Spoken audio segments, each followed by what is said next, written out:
Hello friends, welcome to my channel.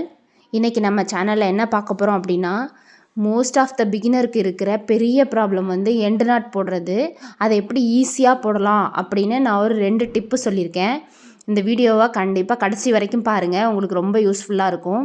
அதுக்கு நான் zari thread எடுத்து ஃபஸ்ட்டு செயின் போட்டுக்கிறேன். நம்ம செயின் போட்டுட்டு லாஸ்ட்டில் நம்ம வந்து எண்ணாட் போடலாம்.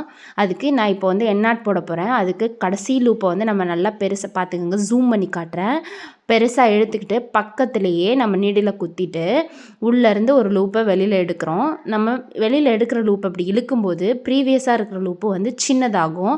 இந்த மாதிரி சின்னதாக வச்சுக்கிட்டு நம்ம இந்த லூப்பு வழியாக ஃபஸ்ட்டு லூப்பை வந்து இழுக்க போகிறோம். இப்போ நீடில் அந்த சைட் பார்த்துருந்துச்சா, அதை நீடில் வந்து ரொட்டேட் பண்ணிவிட்டு இப்போது பார்த்துக்கோங்க, டிசைனை இப்படி போகாமல் பேக் சைட் திருப்பி நீடில் திருப்பிட்டு நம்ம உள்ளே இருக்கிற லூப் அப்படி இழுக்கும்போது நம்ம ஒரு முடிச்சு மாதிரி உழுவுது பார்த்திங்களா, அப்படி விழுகும்போது கீழே அந்த த்ரெட்டை பிடிச்சி இழுக்கும்போதே நம்ம நீடிலையும் எடுத்துடணும். இப்படி நீடிலையும் எடுக்கும்போது சேர்ந்து உள்ளே போயிடும். நம்மளுக்கு எக்ஸஸாக த்ரெட்டே இருக்காது. ஆனால் மோஸ்ட் ஆஃப் த பிகினருக்கு பார்த்திங்கன்னா இந்த ப்ராப்ளம் இருக்கும். நம்ம எண்ணாட் போட கற்றுக்கிட்டோம் அப்படின்னா அந்த கடைசியாக போடுற அந்த லூப் வந்து வெளியில் தூக்கிட்டு நிற்கும். பாருங்கள், நான் இப்போ போட்டு காட்டுறேன். இதே மாதிரி தூக்கிட்டு நிற்கும். அதுக்கு என்ன காரணம் அப்படின்னா, இப்போ இப்படி எடுத்துகிட்டு விடுறோம். எடுத்துகிட்டு அந்த சின்ன லூப்பை இழுத்துட்டோம். அந்த இப்போது நீடில் விடாமல் பிடிச்சிக்கிட்டே இருக்கிறது தான் காரணம். அதனால் பார்த்திங்களா, இப்போ இந்த மாதிரி எக்ஸஸாக த்ரெட்டு வந்து மேலே தூக்கிட்டே நிற்கும். ஸ்டார்டிங்கில் நீங்கள் போட ப்ராக்டிஸ் பண்ணும்போது இந்த மாதிரி ப்ராப்ளம் கண்டிப்பாக வரும். அதை எப்படி ஓவர் கம் பண்ணுறதுங்கிறது தான் நான் இந்த வீடியோவில் சொல்கிறேன். இப்போது அந்த த்ரெட்டு வெளில நிற்கிது பார்த்திங்களா, அதை எப்படி தெரியாமன்னா கீழேருந்து நீடில் மேலே இன்சர்ட் பண்ணிவிட்டு அந்த த்ரெட்டை உள்ளே கீழே இழுத்து விட்டுறணும். இப்போ பார்த்திங்கன்னா இது வந்து உங்களுக்கு ஒரு டிப்பு. இந்த மாதிரியும் போட்டுக்கலாம். நீங்கள் போட போட ப்ராக்டிஸ் பண்ணிங்க அப்படின்னா, இப்போ நான் ஃபர்ஸ்ட்டு டைப் போட்டேன்னா அதே மாதிரியே போட்டுடலாம். அதுக்கு காரணம் நம்ம கீழே பிடிச்சி த்ரெட்டை இழுக்கும்போது அந்த கிளாத்துக்கிட்ட வரும்போது மேலே பிடிச்சிருக்க நீடிலையும் எடுத்துடணும். அப்போ தான் நம்மளுக்கு டக்குன்னு எடுக்கும்போது கீழே அந்த த்ரெட் எக்ஸஸாக த்ரெட் இல்லாமல் எல்லா த்ரெட்டும் கீழே போயிடும். இப்போ நான் உங்களுக்கு சில்க் த்ரெட்டில் போட்டு காட்டுறேன். சில்க் த்ரெட்டில் போடும்போது நம்ம ஜரி த்ரெட்டில் போடுற மாதிரி போட்டால் அதில் ஒரு இஷ்யூ இருக்குது. அது என்னங்கிறத சொல்கிறேன் பாருங்கள். இப்போ எண்ணாட் போட போகிறேன். அதுக்கு லாஸ்ட் லூப்பை பெருசாக இழுத்துட்டு நெக்ஸ்ட் அதுக்குள்ளேருந்து ஒரு லூப் எடுக்கிறேன். எடுக்கும்போது அந்த லூப்பு சின்னதாகிடுது. இப்போது ஜரி த்ரெட் போட்ட மாதிரி டேரெக்டாக அதை எடுக்கக்கூடாது. எடுத்தோம் அப்படின்னா பிரிஞ்சு வந்துடும்.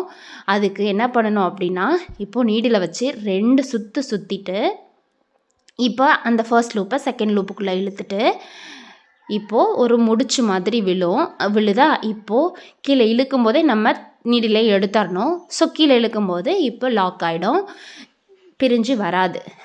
சம்டைம்ஸ் நம்ம இதே சில்க் பாருங்கள், நான் எப்படி இழுத்து காட்டுறேன், பிரிஞ்சு வரல.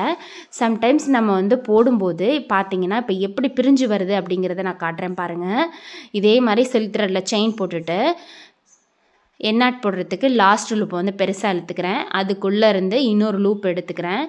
எடுத்துகிட்டு நம்ம ஜரி த்ரெட்டில் போட்ட மாதிரியே நம்ம நீடில் ரொட்டேட் பண்ணாமல் டைரெக்டாக அதுக்குள்ளே இருந்து நான் வந்து இப்போ சில்க் த்ரெட்டை எடுத்து காட்டுறேன், என்ன ஆகுதுன்னு மட்டும் பாருங்கள்.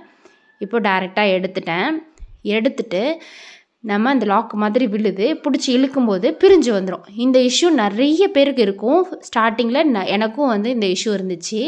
இப்படி தான் நான் ஓவர் கம் பண்ணேன். ஸோ நீங்களும் இதையே வந்து ஃபாலோ பண்ணுங்கள். அதுக்கு என்ன பண்ணணும் அப்படின்னா, செயின்ஸ் போட்டுட்டு லாஸ்ட் லூப்பை பெருசாக இழுத்துட்டு பக்கத்துலேயே ஒரு லூப் போட்டு உள்ளேருந்து எடுத்துட்டு இப்போ தான் டேரெக்டாக நம்ம ஜரி த்ரெட்டில் பண்ண மாதிரி பண்ணாமல் நம்ம நீடில் வச்சு 2 ரொட்டேட் பண்ணிக்கணும். 2 சுற்றிட்டு இப்போ ஃபர்ஸ்ட் லூப்பை இந்த லூப்புக்குள்ளேருந்து வெளியில் எடுத்தோம் அப்படின்னா லாக் விழுந்துருதா. இப்போது டக்குன்னு நீடில் எடுத்துகிட்டு கீழே இழுத்தோம் அப்படின்னா எல்லா த்ரெட்டும் உள்ளே போயிடும். இதுதான் ப்ரொசீஜர். சப்போஸ் உங்களுக்கு ஸ்டார்டிங்கில் அந்த த்ரெட்டு வந்து எக்ஸஸாக மேலே தூக்கிட்டு நின்றுச்சு அப்படின்னாலும் இப்போ நான் ஜரி த்ரெட்டுக்கு சொன்ன மாதிரி கீழேருந்து நீடில் இன்சர்ட் பண்ணிவிட்டு உள்ளே இழுத்து விட்டுருங்க. இந்த வீடியோவில் உங்களுக்கு ஏதாவது டவுட்ஸ் இருந்துச்சுன்னா கண்டிப்பாக கமெண்ட்டில் கேளுங்க, நான் ரிப்ளை பண்ணுறேன். இந்த வீடியோ பிடிச்சிருக்குன்னு நம்புகிறேன். லைக் பண்ணுங்கள், ஷேர் பண்ணுங்கள், சப்ஸ்கிரைப் பண்ணுங்கள். தேங்க்யூ.